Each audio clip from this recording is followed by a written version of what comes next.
We are on section number 192, and I believe I'm going to change that to be a little bit clearer for us. It says Peter's confession.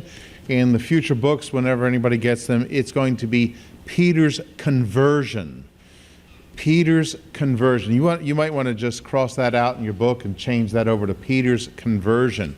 And quite frankly, that could very easily be as equally confusing as Peter's confession. Okay. The reason why is because Peter's confession is typically Matthew chapter number 16. And if you look back in your book, it'll be labeled his confession. And he is essentially, why I probably put it as Peter's confession here, is that it is his reconfessing Christ. It is a firmer confession. But the word conversion is actually the more appropriate word for this. But now how that becomes confusing is because, say, Peter got converted? Okay. Well, the first time, if you even think about confession, people have a funny idea of what confession is. They think of somebody going into perhaps a confessional booth. Unless if you're in a place like Kentucky or North Carolina or South Carolina and you have no idea what that means, okay? But up in our region, more people are more familiar with the confessional booth, and so they don't understand the Peter's confession. But confession is when you are acknowledging something, when you are admitting to something. And so that's when Peter was confessing Christ and acknowledging him as a Savior. That was Matthew 16. But now if we call this Peter's conversion, you say, well, but if he was saved already, how could he be converted? Okay, that's because we typically use the word converted according to definition A in the dictionary, which has the idea of changing, like for instance, from one religion to another. Okay, he was Muslim, he converted to Christianity, or he was Hindu, he converted to Christianity. And then in a little more contentious way, he was Catholic and he converted to Baptist. Now, I always think that's kind of funny anyhow to say, because if you ask a Catholic priest, they will tell you that they're actually Christian. I know of Catholics who will say, I'm not Christian, I'm Catholic. And the reason why is because they're just not familiar with terminology. And if they said that around their priest, the priest would be appropriately upset with them to say that, if they said that. And so you think in terms of converting from something to something else. But conversion actually, according to definition B, would not be a question of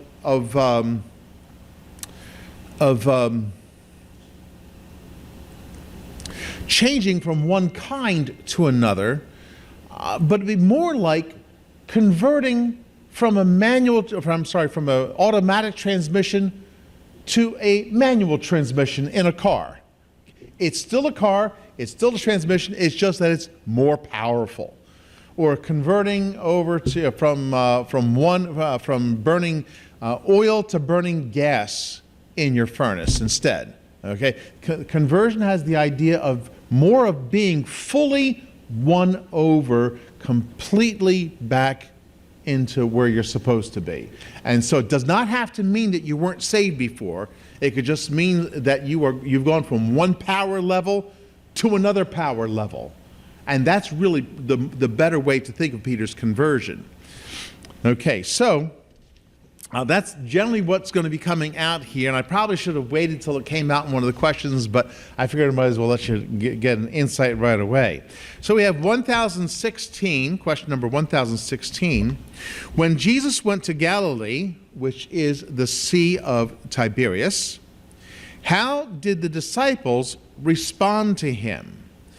This is going to be based on two passages, Matthew 28, verses 16 to 17, and John 21:1.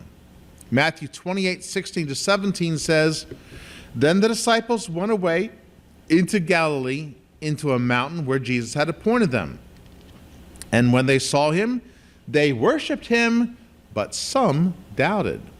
And then John 21:1, After these things, Jesus showed himself again to the disciples at the Sea of Tiberias, and on this wise showed he himself. Okay, so we want to say the Sea of Galilee region. It's also known as the Sea of Tiberias. So the answer that you got is, it is B. They worshipped him, but there were some who doubted. There were some who doubted. So we look at A and C together, the wrong answers first. They rejoiced and were strengthened in their faith, or they were feeling totally refreshed and they went out to evangelize the world. Yeah, no, they're still struggling here. They're still struggling a little bit. They're not ready to go out and evangelize the world. That's going to be coming up. Okay, what might be interesting about this setting is that this is where Jesus' closest ministry had been to his disciples. Judea, on the other hand, was always a place of contention that he had to deal with. There was probably something refreshing about meeting at the mountain and then at the beach. And so there is something refreshing about it, mountainside, beach, nice idea. Let's go out for a retreat. Okay. But according to B, the disciples worshiped Jesus there, but some still had some questions. So in the totality of the setting, you don't get the idea that the disciples were still quite ready to move forward, although they were getting there. They were getting there. Okay. Question number 1017. How did Peter demonstrate his doubt? And we're going to look at John 21, verses 2 and 3.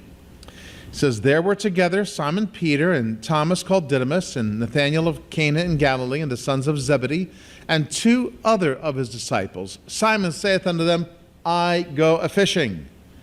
They say unto him, we also go with thee. They went forth and entered into a ship immediately, and that night they caught nothing.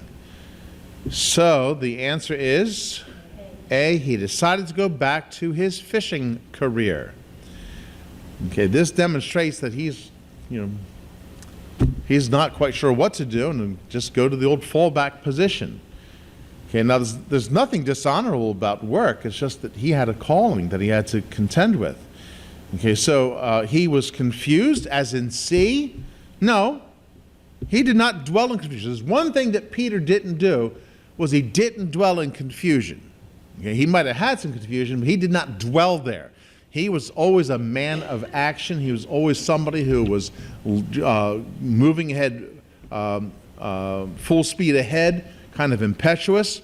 He was a very decisive individual, and this is really kind of a decisive act that he's done here. I go a-fishing. Nice and terse. When Jesus had asked the disciples if any of them were going to leave, back in John 6, verses 68 to 69, that's John 6, verses 68 to 69, back in that time, Peter was just as firm. Okay, then Simon Peter answered him, Lord, to whom shall we go? Thou hast the words of eternal life. And we believe and are sure that thou art that Christ, the Son of the living God. Okay, so you see, he's really kind of a man of decision and man of non-confusion. Even in his denial, when Peter was denying Christ, he spoke firmly with conviction then, with words that should have caused him to gag on him, right? Okay, Peter is being just as decisive here. Okay, look at B. He decided that Jesus had never really died. Well, at this point, Peter had seen the resurrected Christ already. His silence during this time is not a sign of him continuing to deny Christ after his momentary fail at the judgment. It's a sign of him floundering, very much like the time he was sinking in the sea and needed to call out to Jesus. Yeah, so he is floundering. It's just another occasion for that.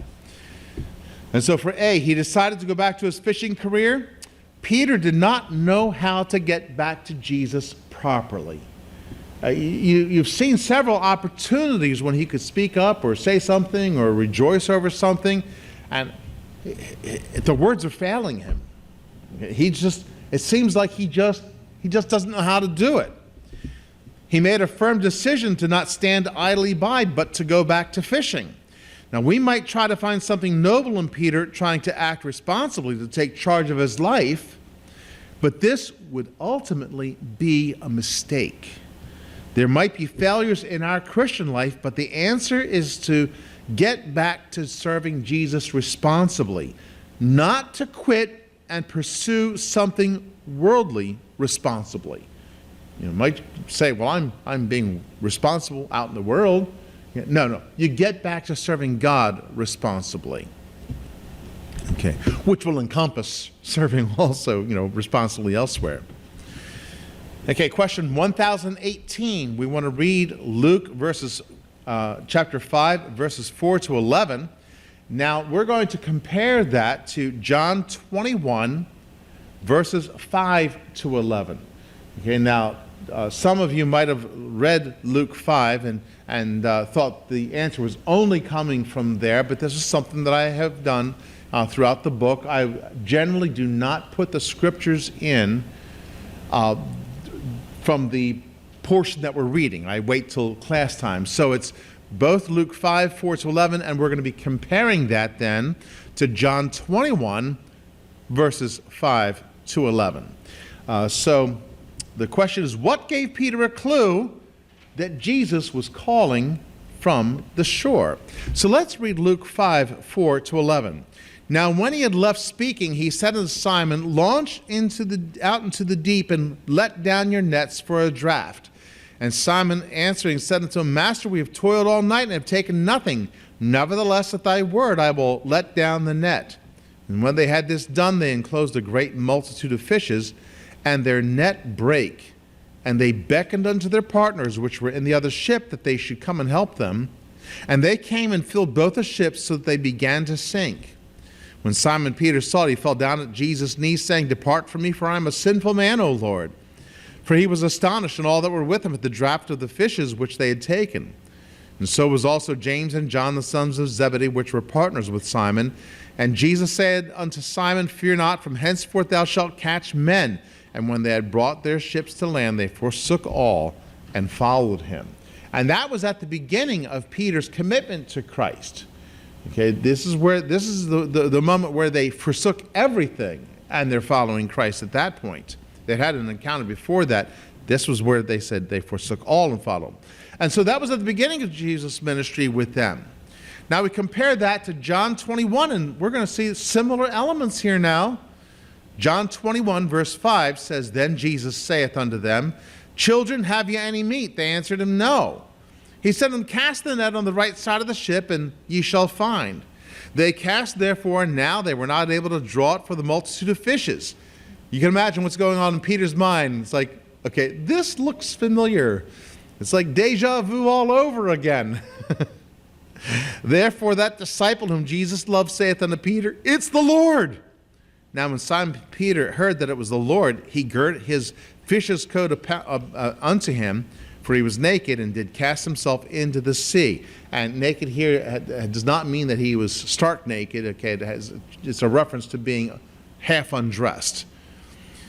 And he was exposed. Okay, and verse number 8, And the other disciples came in a little ship, for they were not far from land, but as it were 200 cubits, dragging the net with fishes. As soon as they were come to land, they saw a fire of coals there, and fish laid thereon, and bread. Jesus saith unto them, Bring of the fish which you have now caught. Simon Peter went up and drew the net to land full of great fishes, 153. And for all there were so many, yet was not the net broken. I think that's interesting. Peter's, again, Mr. Decisive, went out, did exactly what he was told, drug the net in there. So the answer to what gave Peter a clue that Jesus was calling from the shore, it is B. He performed the miracle of the draught of fishes again that he had done when he first called them to forsake all and follow him. Okay, so when you look at A, he called out and said, I've come back. Okay, that is not a la Schwarzenegger. I had in mind another figure. Brother Tone, is possible for him to guess who I am thinking about. Why would I say Brother Tone might think about who I'm thinking about? Any clue? There it is. He got it. Ding, ding, ding, ding, ding. General MacArthur. Yeah. Okay.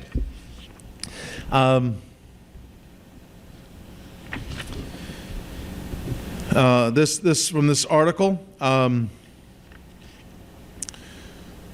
This is when he made his way back to the Philippines in World War II. General MacArthur's forces in the Philippines were unprepared on December 8th when the Japanese Air Force attacked. They destroyed nearly 50% of the American warplanes at Clark Field, most of which were still on the ground. By January, the Japanese had driven the Allied forces onto the Bataan Peninsula, and the situation was desperate. General MacArthur was forced to move his headquarters to the island fortress of Corregidor. As the situation deteriorated, President Roosevelt ordered the general to leave for his own safety. The general and his family and closest aides were forced to escape in the middle of the night and relocate in Australia. When General MacArthur arrived in Australia, he made his famous declaration, "I came through and I shall return." On October 20th, 1944, he fulfilled his plans and stepped ashore with the whole world watching. President Roosevelt sent him this telegram congratulating him on his victory. In fact, General MacArthur came ashore while the battle was still raging and against the advice of his senior staff. Always aware of his role as an historic figure, MacArthur delivered his prepared speech with, as Prime Minister Churchill might say, great vigor. He said, "People of the Philippines, I have returned by the grace of Almighty God. Our forces stand again on Philippine soil, soil consecrated in the blood of our two peoples. Okay, we have come dedicated and committed to the task of destroying every vestige of enemy control over your daily lives and of restoring upon a foundation of indestructible strength the liberties of your people." Okay, so Jesus did not call out and say, "I've come back," but he came back as a greater conquering figure than General MacArthur or than any other general. Okay, so he could have said, "I come back," but he didn't. Okay, so C, the answer, he became transfigured before Peter's eyes. Okay, well, another dramatic way in which Jesus might have presented himself was the way he appeared at the Transfiguration. However, in actuality, because of the resurrection, Jesus was in the transfigured state of glory. He just was not manifesting himself in a more fullness of glory in that moment. No, he instead worked with Peter. Okay, so B, he performed that miracle.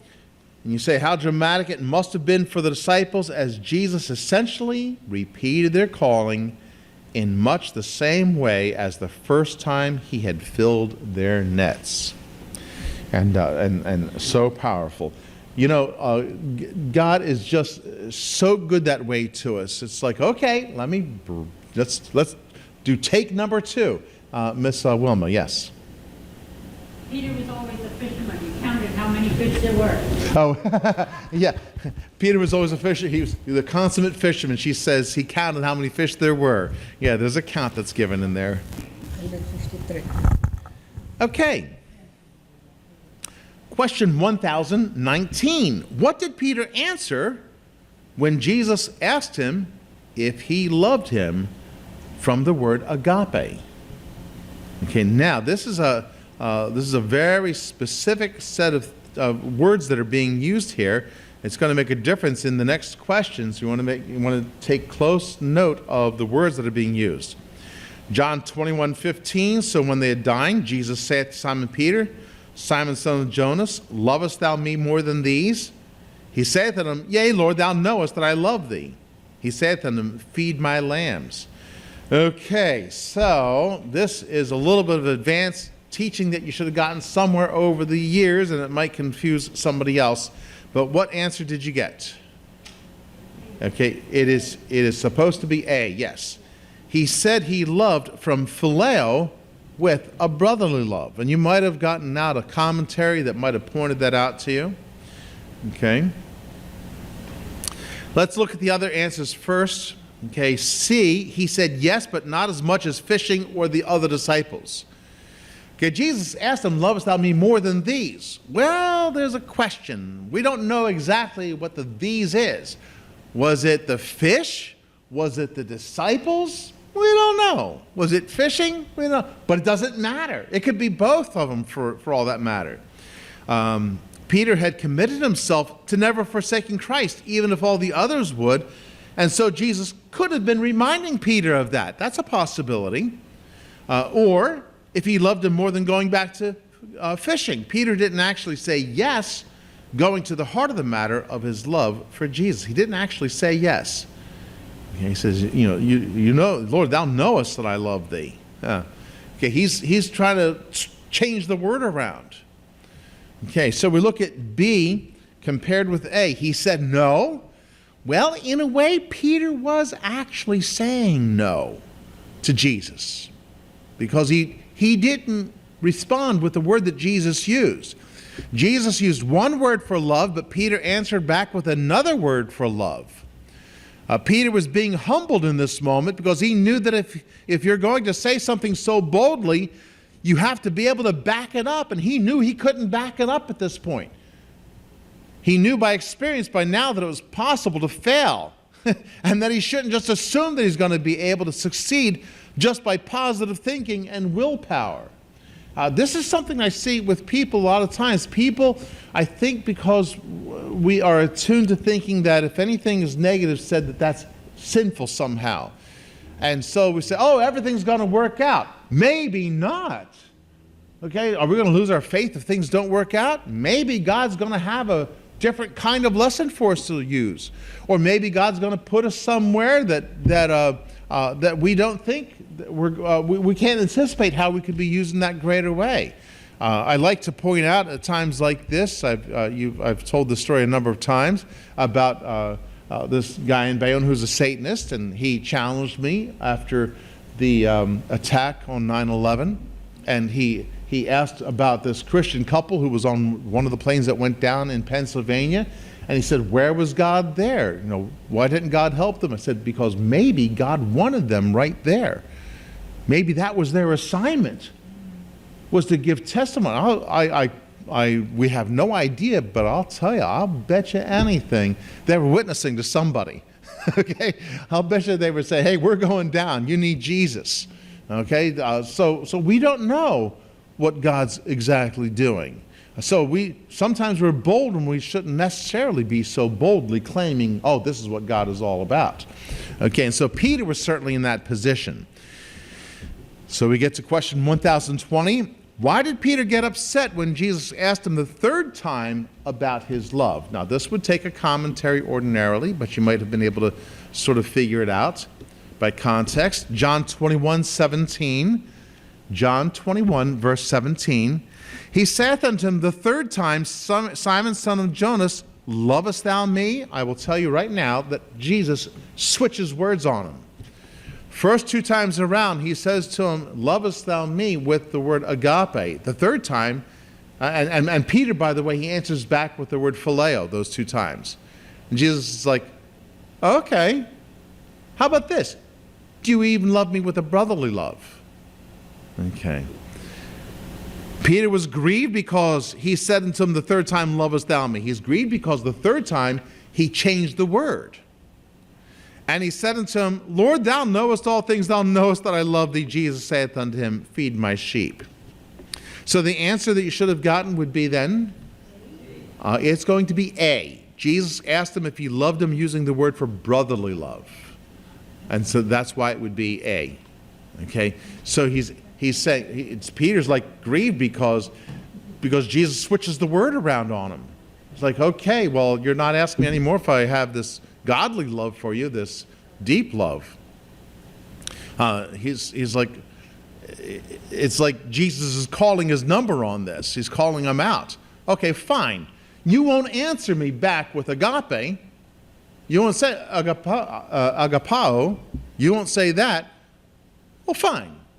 You even have this phileo love. And that's essentially what's going on here. When you look at B, he was getting annoyed that Jesus was badgering him. No, Jesus was not badgering him. He was backing off, if anything. It can be irritating to have someone keep asking you about your attentions, but Peter had really failed and needed to really be challenged. If somebody can back off under pressure, then their intentions were not as firm as they had professed them to be.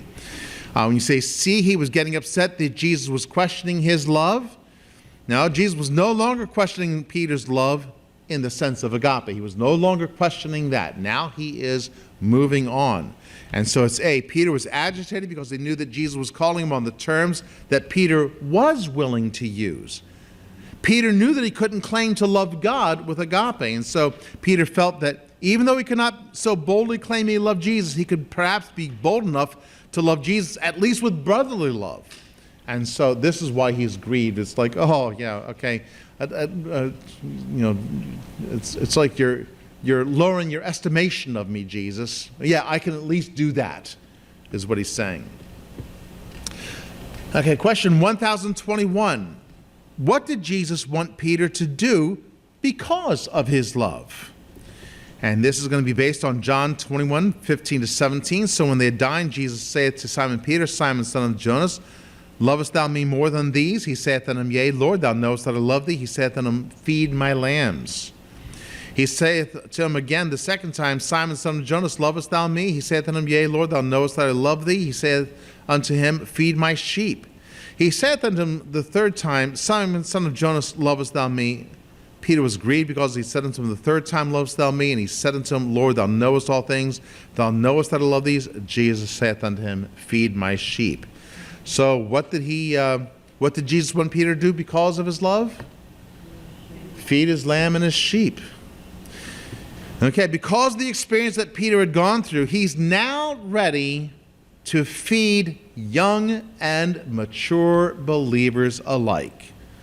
What's important to notice is that was what was foremost in the mind of Christ for Christian ministry.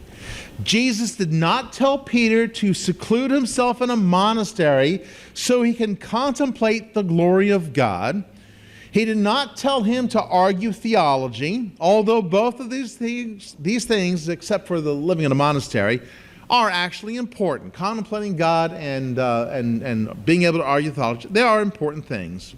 The idea here is that that Christ's heart is for his gospel and doctrine should be at the heart of ministry. Everything we do should end up in the employ of ministering the Word of God to others. Question 1022, how was Peter going to die? Based on John 21:18-19, he says, Verily, verily, I say unto thee, when thou wast young, thou girdest thyself and walkest whither thou wouldest. But when thou shalt be old, thou shalt stretch forth thy hands, and another shall gird thee and carry thee whither thou wouldest not. This spake he, signifying by what death he should glorify God. And when he had spoken this, he saith unto him, Follow me. And so how was Peter going to die? See, with his hands stretched out, evidently a crucifixion. Okay. Not a lion's den and not by old age. Okay. Each of us have trials to go through on the way to death. It might be near death. It might be by near death in a lion's den, kind of like Daniel was going through, or plodding through life as we get older, or it could be by martyrdom. All those we're going to see in the next question. Jesus doesn't exactly say what's going to happen to John. John does make it to old age, but not without his own trials. Each one goes through what they're going to go through. Okay, question 1023. How did Jesus respond to Peter's concern for what would happen to John? And this is based on John 21, verses 20-23. Then Peter, turning about, seeth the disciples whom Jesus loved following, which also leaned on his breast at supper, and said, Lord, and said, Lord, which is he that betrayeth thee? Peter, seeing him, saith to Jesus, Lord, and what shall this man do? Jesus saith unto him, If I will that he tarry till I come, what is that to thee? Follow thou me. You follow me. Then went this saying abroad among the brethren, that disciple should not die. Yet Jesus said not unto him, He shall not die, but if I will that he tarry till I come, what is that to thee? So the answer is A. Don't concern yourself with him. You follow me. Okay, it's not follow me as long as John does. It's not that John was going to be raptured. Neither of those things are in view. Okay, so for C, Jesus was not committing to what would happen to John, even though there were some that did believe he was going to last till the rapture. It's interesting that John did see the rapture, even though it was only in a heavenly vision. Okay. For A and B, our commitment to Christ should not depend on what others are doing. Jesus redirected Peter's attention to focus on just doing what he was called to do. Too many people let other people's shortcomings derail them. Conversely, they might get sidelined because they feel that others' successes make them look like failures. Just take care of your job. Have you ever seen any of those little cartoons? He had one job to do, right? Haven't you seen that? Okay, yeah, they're real cute. You know, it's like he was supposed to paint a line. He had one job to do, and then some funny thing. You know, he couldn't manage to do that one thing. Okay, yeah, we have a job to just do the job that we got. Okay, our last question, 1024. How much information do we have from all four Gospels about Jesus? And this is going to be based on John 21, verse 25. There are also many other things which Jesus did, the which, if they should be written every one, I suppose that even the world itself could not contain the books that should be written. So the answer is C, just enough to provide for thousands of books to be written about Jesus, okay? Not everything he did on earth, not everything he did was recorded. Sermons, lessons, and events at best only give the highlights of his life and ministry. We only get highlights. You know, a Sermon on the Mount, there's probably more said at the time. Olivet Discourse, Bread of Life Discourse, there's probably more said. Other times too. That's why it's been necessary to compare all the Gospels to get even just a little more information that'll help us make more critical interpretations. For B, an infinitesimal amount, well, compared to what has been digested about Jesus, the Gospels contain only an infinitesimal amount of information. But we have just enough that God wants us to have. Everything God wants us to know, it's there. So C is assuredly an understatement about what has been written about Christ. Probably even more important to note is that each and every believer has been a testimony about Jesus and his power, so that we can safely say that billions of books have been written, some on paper, but most has been written on the hearts of men. Most has been written on the hearts of men. And if you compare there are just millions of books, separate books, discussing Christ ever since then. Okay, let me ask if there's any questions, any other thoughts to share. Yes, Brother Tone. I'm wondering why, because I know that the word love is the equivalent of all the other types of love in Greek. But then the translators used to add certain descriptive words to make a translation better understood. But in this case, they used love the same way all throughout the three instances, whereas there was a shift in the original Greek. There was a shift, as you indicated here, that agape was first used. And there's a slight clue that somebody could pick up on in there, but go ahead. Yeah, and then the other one is phileo. And yet, it could have been the way you describe it. You say brotherly love. I mean, there's an adjective before the love. They could have written that in the italics, meaning that they added that. Yeah, the answer to that is actually no, because when I tack on brotherly, I try to sort of say it, I try to indicate a little bit of vagueness, because really it's love either which way. If you said brotherly, it would not just be between brothers, so that would actually throw us off. We say it's like brotherly love. It's a kind of brotherly love. If you wanted to say brotherly love, you would actually have to say Philadelphia. Then you'd be saying brotherly love. So if you said brotherly love, even italics, it would be a hint that you were throwing in the word Delphos in there. It could throw you off. I know what you mean, but it's one of those translational things that in fact, even with the word agape, there's more behind that. I'm giving bottom lines on the whole thing, but it would be interesting if you ever looked up more on the background of the word agape and phileo. They can actually be closer than we tend to think in reality. For example, the agape can be described as sacrificial love or selfless love, something like that, Pastor.